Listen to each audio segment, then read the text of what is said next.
સુરત શહેરના Varachha police station ખાતે યુએસડીટીમાં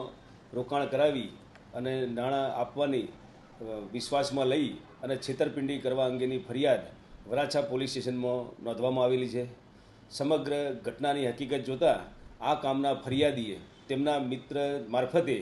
યુએસડીટીમાં નાણાં રોકવા બાબતે બે આરોપીઓ ચેતનભાઈ રંગાણી અને કમલેશભાઈ ક્યાળા નામના બંને આરોપીઓએ ફરિયાદીને 97,66,340 રૂપિયા યુએસડીટીમાં રોકાણ કરી અને ગમે ત્યારે પૈસા પાછા મળી જશે તેમ કહી અને આંગળીયા થ્રુ પેમેન્ટ મેળવી અને યુએસડીટીના નાણાં જે ઓનલાઈન એપ્લિકેશનમાં જેવા પૈસા મળે એની સાથે 15 મિનિટમાં યુએસડીટીમાં કન્વર્ટ થઈ તેઓને મળી જશે તેમના એકાઉન્ટમાં તેવું જણાવી વિશ્વાસમાં લઈ અને છેતરપિંડી કરેલી। ફરિયાદીએ પોતે નાણાં ચૂકવ્યા બાદ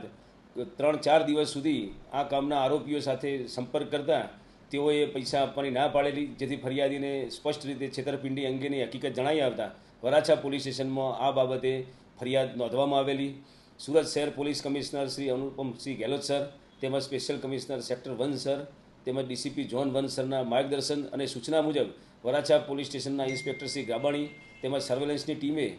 તાત્કાલિક આ ફરિયાદ બાબતે કાર્યવાહી હાથ ધરી અને જે છેતરપિંડીમાં યુએસડીટીના નાણાં અપાવવા બાબતે જે ચીટિંગ થયેલ હોય તે 97,66,000 રૂપિયા પૈકી 51,50,000 રૂપિયા તેમજ ફરિયાદમાં જણાવેલ બંને આરોપીઓ કમલેશ ઉર્ફે માઇકલ ક્યાળા તથા ચેતન રમેશભાઈ રંગાણી બંનેની ધરપકડ કરેલ છે અને ગુનાના કામનો મુદ્દામાલ હસ્તગત કરેલ છે અને આ કામે હાલ તપાસ ચાલુ છે।